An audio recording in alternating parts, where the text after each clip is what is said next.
So I'd love to hear from you how you used the research that you've not only done before writing the book, but maybe even during the book to productively write the book. Like, what were some of the best practices that were helpful for you, particularly as it comes to finding flow? Yeah. Getting into flow states, it's really interesting, the research. I mean, first I would start with the book, Stealing Fire. Everyone should read that book if they want to know how to understand their brain more. It's just a magnificent book. And I was actually listening to it right before I wrote this book. And so a lot of the concepts that I employed were from that and from other brain research. One principle to start with is protecting your brain before you enter into a task. And so on Thursday mornings, I would never check my phone. I wouldn't look at emails. I wouldn't read the news. I made sure that I protected my brain from anything that could disrupt my ability to jump into a flow state. Second, I would always look at my environment and how I prepped myself, my body for that environment, but then also the environment itself. Would have a nutritious breakfast, start with green tea, eventually moved into coffee kind of later in the morning. Within my office, I made sure I hit as many elements as I could. So I had specific lighting that was particular to writing on Thursdays.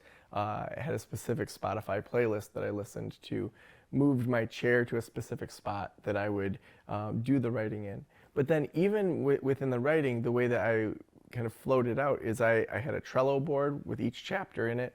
I knew I wanted every chapter to have at least 2 stories, 2 pieces of research, and then the main points and an activity. So to structure that out, and even before I started writing each chapter, just gathering stories. And so I have a note on my phone that's just called stories. And anytime I think of a story, no matter how ridiculous it is, I just put it in there so that in the future, if I ever want to write a book or do a podcast or need an interesting story for a keynote, I can just go and look through the stories that I've collected over the years and say, oh, that's right. Same with research. And so I had within the Trello board all of this research, all of these stories that were yet to be placed. And to know some would make it into the book, some would be for something in the future, or maybe it's just a story for my friends. So then I kind of structured out each chapter. And once the chapter was structured out, I would take it off of the computer and whiteboard it. So I'm now using both sides of my brain, where I'm handwriting on a whiteboard all the main points. And then from those main points, I took time to say, like, what are the follow-up questions here? Like, what would the natural next question? So when I was talking about time, it was like, how do we even get the week? Did people always work this way? When did the 40-hour work week even start? And so there's all these questions just around time itself. And then just allowing myself to go into those wormholes. Also by sketching it out, if I did that kind of towards the end of each week as I got into kind of chapter by chapter, my brain was kind of subconsciously working on it throughout the week, even if I wasn't actively looking at it. And so other questions would emerge where, I'd be having dinner with the family and like a neurotic guy run upstairs to the whiteboard and be like, question. And there's times in life that you need to have that flexibility. Do I think you should always be thinking about your book or whatever? No, of course, the whole book talks about slowing down. But there are times you're just busier. And so that was a time where my brain was very much fixated on writing this book. And so by doing that, I very quickly, when I sat down to write each chapter, I knew, okay, here's the 5 main points of the chapter, the stories, and let's just get this out.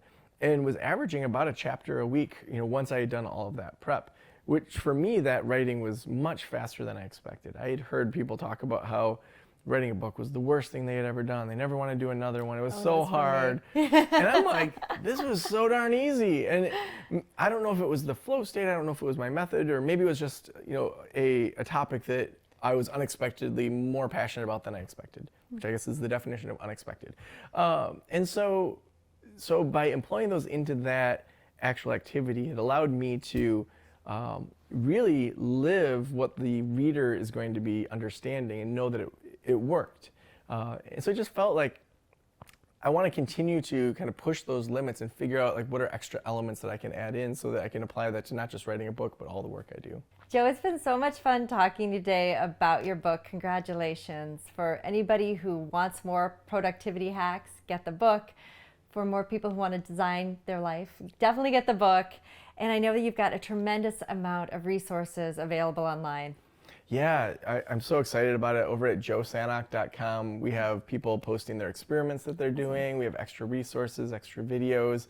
You can take the internal inclination assessment there so that you don't have to hand score it within the book, and so you get a code from the book for that. Oh, cool. And so a lot of resources there. You can buy it wherever books, you usually get your books, your local bookstore, Amazon, wherever you want to get your book. We have audio versions, also digital, and then the regular traditional style book. Awesome.